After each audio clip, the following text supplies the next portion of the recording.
fortælle lidt om det, der hedder grupperede observationer. Så jeg har forberedt et konkret eksempel. Vi forestiller os, at vi har en eller anden klub med forholdsvis unge personer, som går helt ned fra 10-årsalderen og op til 30. Så i den her klub med nogen, der måske er trænere, som er oppe i 30 år, helt ned til 10 år, der har man lavet en eller anden optælling af alderen på de her personer, og hvor mange der er. Så her kan vi se, at dem, der er imellem 10 og 15 år, og læg mærke til, at den her kantede parentes, den er indad mod 10, men udad fra 15, det vil sige, at de er altså mindre end 15 år, men større end 10 år. Der er 62 personer i den her klub. Antallet af personer, der ligger mellem 15 til 20, altså 15 eller mere, op til 20 eller mindre. Der er 84, fra 20 til 25, der er 36, og fra 25 til 30, der er 18. Så vi kan se efterhånden, som alderen stiger, så bliver der færre medlemmer. Det svarer måske meget godt til, at dem her de er trænere, og det her det er sådan ligesom de øvrige klubmedlemmer. Så vil jeg gerne fortælle lidt om det, der hedder intervalhyppighed. Så det her, det er så vores grupperede observationer. De er grupperet i, at alle observationerne de ligger i intervallet fra 10 til 15.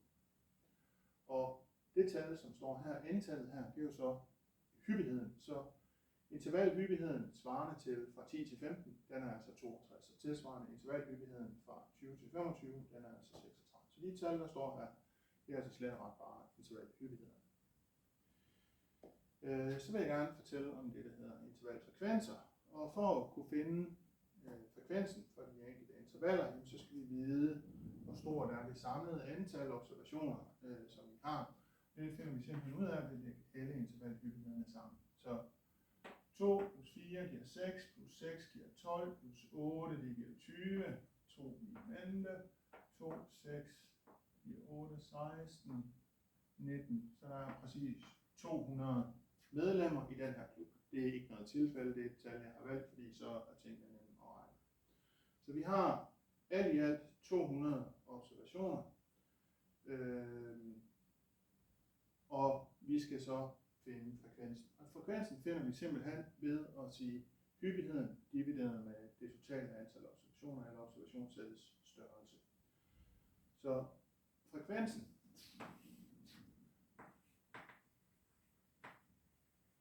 den finder vi altså ved at sige 62 divideret med 200. Det giver 0,31, som svarer til 31%. Så intervalfrekvensen fra 10 til 15 giver altså 31%. Tilsvarende kan jeg beregne intervalfrekvensen her. 84 divideret med 200, det giver 0,41, som er det samme som 41%. Nej, måske 42%. Jeg kunne ikke regne. 84 divideret med 200 giver selvfølgelig 0,42, ikke 0,41. 36 divideret med 200 giver 0,18, som svarer til 18%. Og 0,18 divideret med 200 giver 0,09, som svarer til 9%. Så intervalfrekvenserne er altså henholdsvis 31, 42, 18 og 9% svarende til de intervaller, der er. Så kan vi snakke om det, der hedder kumuleret frekvens.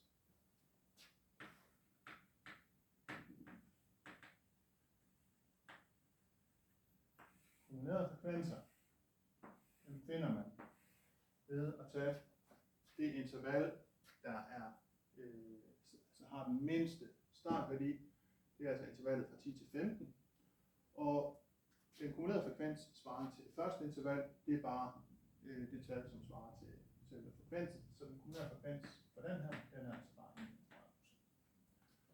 For at finde den kumulerede frekvens for det næste interval, så lægger vi den kumulerede frekvens fra intervallet før sammen med frekvensen for det her interval. Så det vil altså sige 31 plus 42, det giver 73%.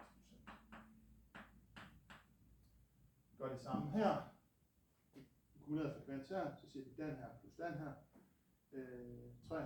73% plus 18, det giver 91%. Og så gør vi det samme her. 91 plus 9%, det giver 100%. Og den kumulerede frekvens, den skal altid blive på 100%, fordi 100% skal jo være i 100% af observationerne ligger jo i et eller andet af de her intervaller. Godt. Ud fra de her kumulerede frekvenser, så kan vi lave det, der hedder en sumkurve, hvor at vi har kumulerede frekvenser op af y-aksen, og vi har observationerne ud af x-aksen. Så heroppe af, så har vi kumuleret frekvens, og ud af her har vi alder. Se 10, 15, 20, 25, 30. Det er alder. Mål i år. Og så siger vi 60, 100. Så har vi 40, 30, 20, 10. Det er meget godt. 60, 70, 80, 90. De er vist sådan nogenlunde tegnet ind i forhold til det her. Godt. Det første punkt, vi sætter i sumkurven, det sætter vi i y-værdien 0 og x-værdien svarende til det mindste interval i det første interval. Så intervallet går fra 10 til 15, så jeg skal hen til 10 på x-aksen, og så er det så på y-aksen, jeg sætter et punkt her. Så går jeg hen til startpunktet her, og så sætter jeg slutpunktet, intervallet her, og så sætter jeg et punkt ved 31%, så jeg går hen til 15, går op til 31, det er sådan cirka her, og så forbinder jeg dem med en linje. Så gør jeg det samme igen, jeg går hen til x-værdien 20, og går op til 73, det er sådan omtrent her. Og så har jeg det linjestykke, der er her. Jeg går hen til næste intervals slut endepunkt, som er 25, og så skal jeg så op til 91. 25, 91%, det er nok sådan cirka her. Og så går jeg hen til sidste interval, og så går jeg op til 100%. Det er så her. Og så laver man en vandret streg her, og en vandret streg her, og det der kommer ud af det her, det er altså en sumkurve. Sumkurven kan vi bruge til at aflæse, hvor stor en procentdel af klubbens medlemmer, som har en eller anden alder eller yngre. Så for eksempel, hvis jeg siger 17 år, så går jeg hen til 17 på x-aksen, går op her, og så kan jeg gå hen her og aflæse, hvad står der på y-aksen. I vores tilfælde her, så bliver det vist cirka 65%, som har en alder på 17 eller mindre, ud fra min sumkurve. Så det er altså noget af det, jeg kan bruge en sumkurve til. Hvis man har en sumkurve, så kan man finde kvartilerne for den her fordeling, og det gør man ved at gå ud fra 50%, gå herned og aflæse, fjerne den tidligere aflæsning, og så går man ud med 25%, går ned og aflæse, går op til 75%,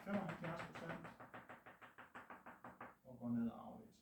Og som jeg lige umiddelbart har lavet den her sumkurve, nu ved jeg godt, det er frihåndstegning, så kan vi altså aflæse, at de 25%, den kalder vi Q1, der har jeg en alder på måske 14 år. Så det vil sige, at første kvartil, den er 14. I 50%, så har jeg Q2. Altså anden kvartil, den aflæser jeg til 16. Så anden kvartil er 16. Anden kvartil kaldes også for median. Så medianen er 16. Tredje kvartil, det var 75, den hedder så Q3. Der går jeg hen og aflæser, og så vidt jeg lige kan se, så giver det 20. Så jeg kan se, at Q3 den giver 20, i forhold til den her, i forhold til hvordan jeg lige har fået den tegnet farvelisten. Det vil sige, at kvartilsættet for den her kommer til at hedde 14, 16, 20. Vi kan også snakke om det, der hedder det udvidede kvartilsæt. Det vil sige, vi tager den mindste observation, første, anden, tredje kvartil og den største observation. Mindste observation, når det er, at man har et grupperet observationssæt, det er slet og ret bare det mindste interval, altså det første intervals venstre endepunkt, så det vil sige 10, og største observation, det er så sidste intervals højre endepunkt, så det vil sige i vores tilfælde 30. Så det udvidede kvartilsæt kommer til at hedde 10, 14, 16, 20, 30. Mindste værdi Q1, Q2, Q3, største værdi. Det er kvartil. Godt. Vi kan også lave det, der hedder et histogram. For de her grupperede observationer. Et histogram, det laver man slet og ret ved, at vi tegner en x-akse, hvor vi har observationerne ud af x-aksen. Så vores observationer, de går fra 0 til 30. Og det er cirka 10, 20, 25,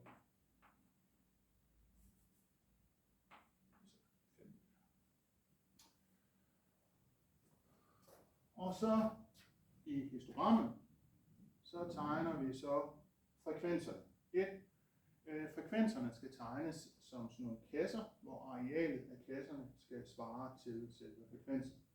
I vores tilfælde er vi i den heldige situation, at alle intervallerne har samme bredde. Der er en bredde på 5 år. Så det vil sige, at det vi skal have opad her, der bliver dobbelt så stor en højde, det samme som dobbelt så stort areal. Ellers så skulle vi korrigere for, hvor højt vi tegnede den, i forhold til, hvor højt vi tegner histogrammet.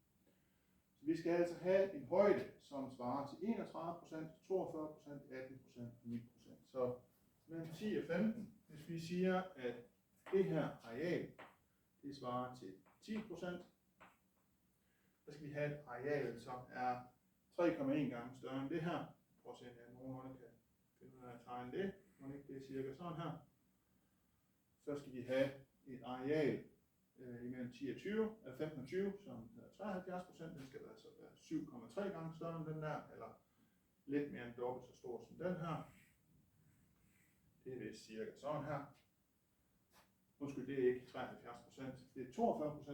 Det er meget højt. Jeg skal ikke lave de kumulerede. Ja, det er den her, 42%.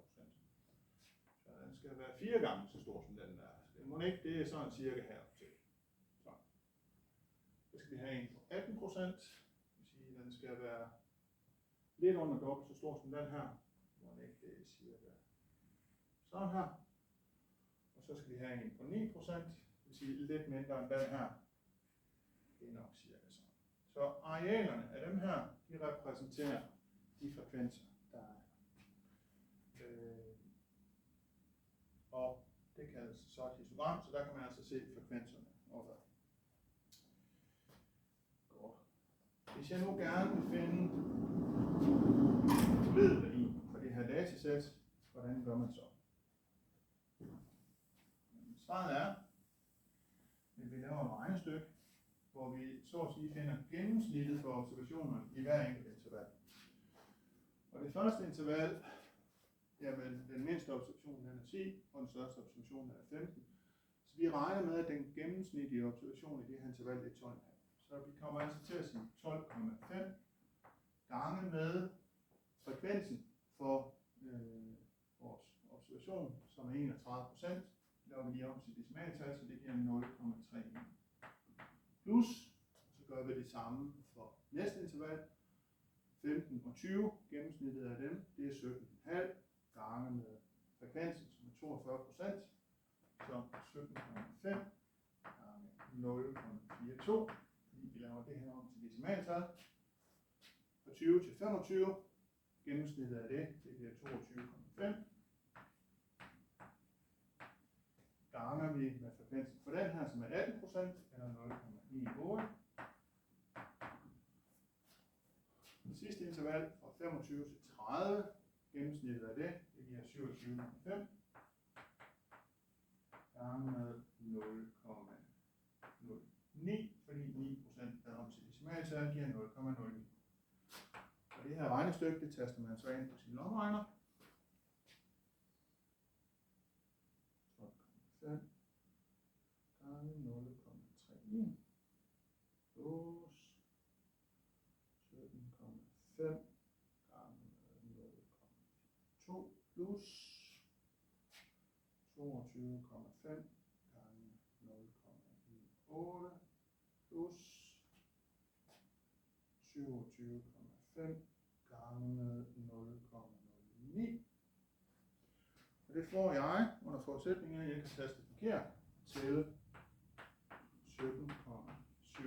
Det vil altså sige, at i den her klub, så er den gennemsnitlige alder altså 17,75 år, altså 17,75 år. Så sådan kan man altså beregne den gennemsnitlige værdi for vores